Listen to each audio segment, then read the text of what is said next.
Hi there everyone, welcome back to the ScrapbookPal YouTube channel. I'm Cassie Trask. Today we're going to be playing with the Karen Burniston Stage Pop-Up die. And it is so cool, so many different things you can do with it. These are the dies that come in the set. On the packaging it shows you some samples that they used, but they used other things on top of it. So go through your stash of stuff, or, buy the extras that are on the packaging, but you're going to have a good time making this. This is a fabulous die, so well designed, and I really had a good time putting it together. There's directions on the back of the packaging, but you can also save this video and come back to it many times to see how you put it together. I also have this stamp set. This is the Rainbow Greetings. I just really liked this one, and we're also going to pair this up with this die set that is called Popcorn, because I want the popcorn to be popping up. So we're going to do that. I thought this would be a really fun addition to the pop-up, stage pop-up. And then I also have the greeting labels, and those go perfectly with the Rainbow Greetings. So many different ways you can put these together. You can do it how they have on the packaging, or you can get really creative and put them together however you want. And then for fun, I bring in the Stripes and Sprinkles from Fawn. This is the 6x6 Petite paper pack. There's just one in there that I wanted to use, and so we're going to use that. All right, so let's get started on our card. I have a piece of cardstock. This just measures 8.5 by 5.5 inches. I'm going to be able to cut this die out twice. You need two of them out of that one piece of cardstock if you do it right. So that's what we're going to do. We're going to cut two of those out, and then we can start piecing those together. So I've got two of them here. I went ahead and die cut out the patterned paper as well. I love that this die set has two, so that you can go ahead, instead of having to run it through your die cutting machine a couple different times. They do have two of those trapezoids that you can put on there. Now for your patterned paper, if you're going to decorate it, you got to put it up on that side that is closest to the tab. The other part is the bottom, and you don't have to decorate that if you don't want to, or if you're planning to put it on a card like I am. So you don't have to do that. But if you do plan to put pattern paper in there, you're going to want to put it up closest to the tab. Now I've got these little slot dies. What I love about this, and is so genius, you can put as many of these on there as you want, wherever you want. So you can have a bunch of different things popped up if you'd like, which we're going to have three. So I have gone ahead and tacked down one of those to the one edge with a little bit of mint tape, and then I have another one. Again, love that there are multiples in here. And I'm just going to put that here, tack that down with a little bit of mint tape. Now it's going through both of those layers, so I want to make sure that I get that nice and cut through. And it worked perfectly, because it's just pattern paper and a little cardstock. And so now we have two tabs. We are going to use a third, but that's going to go in the middle. So we'll talk about that when we get to it. But now we're going to start pressing those out using the scored edges that the die provides. And we're going to do what they call a mountain fold, which is basically fold everything away from you. Okay, so now that I've got everything away from me, you might even want to use a bone folder on that. You're going to use a little bit of liquid glue or some strong adhesive. I recommend a strong liquid glue. Fold that flat as you put that glue just on that tab, and there you have your first part of your platform. And we're going to do the same thing with the other side. That's going to be the second part of our platform. So once again, mountain fold everything. If you need to, use a bone folder. And then strong adhesive on that one flap, close it flat, and then wait for that to dry. And then you have your second part of your platform, and those are going to go together just like that. But before we adhere those, I want to put in one of the tabs, so that you saw that die there. It'll cut out two tabs, and I want to make sure that this is nice and strong, so I went ahead and did that 3 times. So I've got 6 total for the 3 of the things I want popped up. And I'm going to go ahead and glue 2 of those tabs together. This is going to go in the middle. So I'll glue those. The tab does have an embossed edge, and we'll talk about that here in a second, but we're going to go ahead and glue our stage pieces together. Again, use a strong adhesive. I'm sticking that tab there in the center-ish. And then we're going to close that up, hold that until that is nice and dry, and then I'm going to show you how that's going to fold up so it'll be nice and flat. So basically, that's how it folds up, and it'll sit inside the card. Or it can stand on its own, so that's pretty cool too. All right, for these other 2 pieces, I'm going to cut off one of the small scored tabs just because it will be hard to fold those together if you needed to. So I'm just going to put those two together, leaving that scored tab on the one open, and then we'll fold it, put a little glue on it, and stick it through one of our slots, making sure that's upright. Want that to be nice and straight. And then we do it with the other one also, cutting off the tab on one of them, and then gluing that down to the other piece. And then we can fold that tab, put some glue on that tab, and push that through the other slot. So now everything is ready for all the pieces that we want to put on there. Again, you can put as many on there as you want. The world is your oyster, which is so cool about this die. All right, so it's ready, mostly ready. And now we're going to do the outside pieces. So you need 2 of these, and then there are 3 of those pieces just for decorative. And so I did use that same exact pattern paper and cut that out 6 times. And it's really easy to put those on. There's embossed edging as well, so you know exactly where everything is going to go. I'm just going to use my liquid glue to adhere down all 6 of those pieces on those 2 tabs. And then same thing with the other one.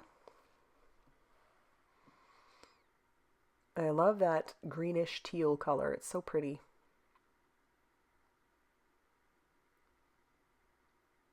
But you can think about all the different ways you could do this, different colors, different whatever you want to put on it. And now we're going to do, once again, mountain full with all of those tabs. And you're going to do the same thing with the other one. And then we're going to glue one of the, this is how it's going to go on the outside, but we'll glue the tab, sorry I'm off screen, to the one edge. And then we'll take the other tab and we'll glue it to the other edge so that we have this piece all completely connected. So glue there. And I'm going to flatten it out. It's just another way to ensure that everything is going to be nice and flat when I put it inside the card. Or as flat as possible. It's going to be a little bulky, but it will be flat. And then you can just slide that on there to make sure everything is going to fit.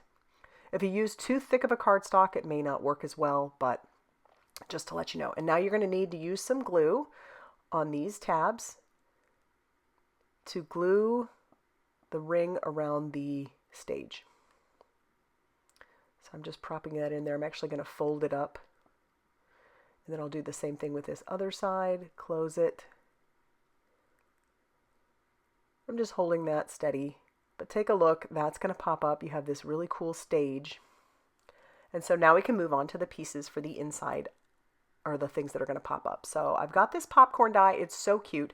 I'm doing 3 total, but I'll show you. These 2 are going to be for the front and back of the pop-up. You wouldn't necessarily have to do that. You don't have to make this look like it's a 360. It could just be a 180 if you wanted. But I really did want it to look like it's 360. So I'm using a little bit of lumberjack plaid and a blending brush, or a blending foam on the bottom, just to add a little bit of dimension to our pieces. We'll do that on the heart as well. And then I have these 2 ovals that we'll go ahead and do the edges of that also. Just basically kind of following the packaging.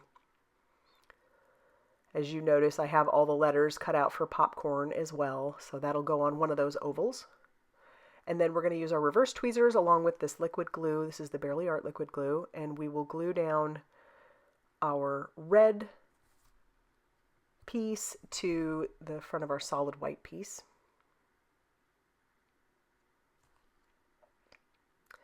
And then we'll glue down the oval and the heart. And this is actually, I think, going to be the back of the packaging for what I'm doing. And then we'll do the red piece for the lid of the box. Or the flaps, I guess. And then we'll glue that to the top. And then we can glue our heart down. And then we'll piece the other one together the exact same way, except using the words popcorn on the center.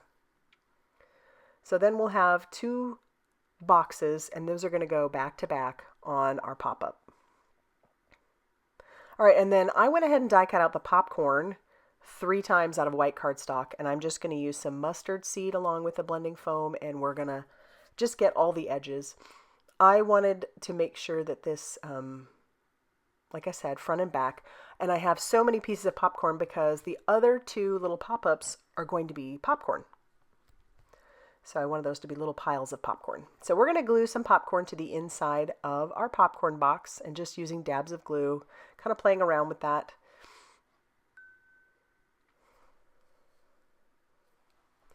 So dabs of glue, stick our box down on top of it. I find that this for me is just the easiest way. And since I'm doing it on the glass mat, if any of that glue sticks on the glass mat, it's easy enough to clean off.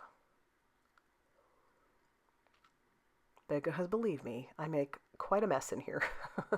And then we're going to glue a few more pieces to the top.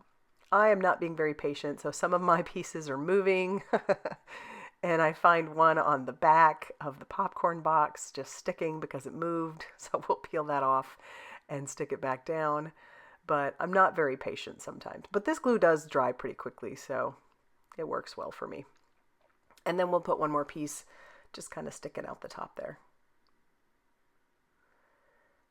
All right, now to do the back of the popcorn, you don't have to match every piece up the same if you don't want to. I'll show you a little trick here.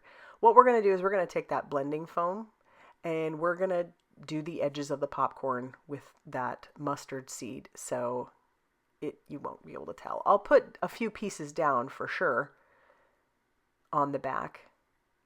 Or you could probably just take each one of your pieces of popcorn if you really didn't want to make it that thick, and you could do front and back with the blending foam. But I like all the texture that comes along with the extra pieces. So one more, and now don't glue down the back of the packaging yet. You don't want to do that. So what we're going to do is take the front of our packaging, our popcorn, and we are going to glue it to that middle flap. So I'll put some glue on that one, and we will glue down our piece of our box of popcorn to that, trying to center that up. Pardon my head. And then we're going to take glue and put it all over the other piece, and we will stick it down to the back. And this is what makes it a 360, is that if you turn this around, you're going to see it designed all the way around. And I think that looks so cute. So we're going to make tiny piles of popcorn also. And those are going to go on the other two tabs. And I'll do the same thing once I get them glued together.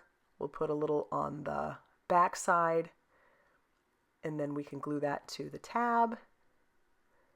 If you have to cut these tabs down, you absolutely can, which I think I end up cutting this one down just a tiny bit. And then I'll add a couple pieces of popcorn to the back there. Yeah, same sort of thing. I think I glued a couple together. And here's where I trim off that extra piece. Or not the extra piece, but just a little bit hanging over.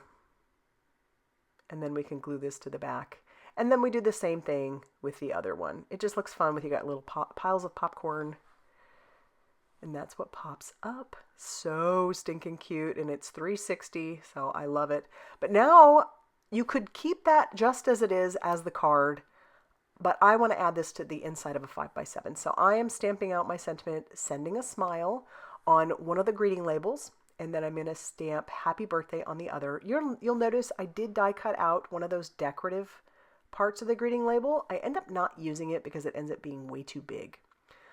But I do love this die that I'm about to use, the oval one, because it has the stitched edging, which is so pretty. I love the extra detail on that. So I'm looking at it, I'm going, ooh, that's just going to be way too big, and it'll cover the popcorn that we just put on there.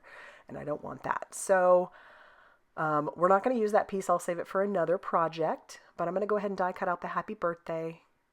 And then we can attach that down to the front of our box, like so. And it doesn't cover the popcorn, and it looks cute. But then our box is completely ready for the inside of our card. Like I said, this is going to have to go into a 5x7. But look at how neat that is. All on its own. You could use that as a card, putting it in an A2 envelope. But I have a piece of cardstock that measures 7 inches by 10 inches, and I'm scoring it at 5 inches, so it will be a top folding 5x7 card. I have 3 panels of white cardstock that I cut down to 4 3/4 by 6 3/4. I have another box of popcorn that's going to go on the front of our card, and so I'm just gluing the popcorn and the sentiment to the front of my panel. And then I'll put a few more extra pieces of popcorn down.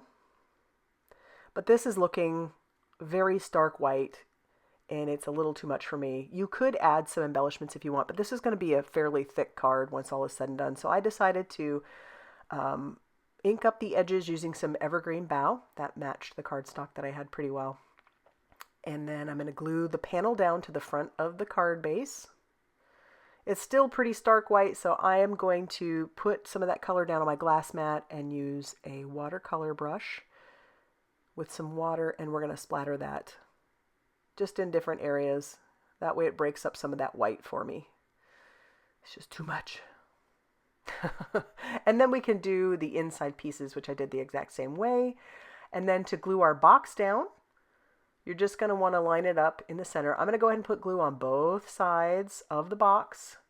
And then I'm going to stick it down on the one side and close the card on the other and make sure that's nice and dry. But take a look at this. Is that not so cool? It'll stay flat open. Plenty of room to write to your recipient, but look at that. I'm going to make so many of these. It's not even going to be funny. But I love it. So save this video. Go buy the die. You're going to love it. And if you like this video, be sure to hit that like button. Definitely consider subscribing if you haven't already done so. And be sure to check out all that Scrapbook Pal has going on over on their blog, Facebook page, and Instagram for more crafty inspiration. Thanks for stopping by, and we'll see you soon.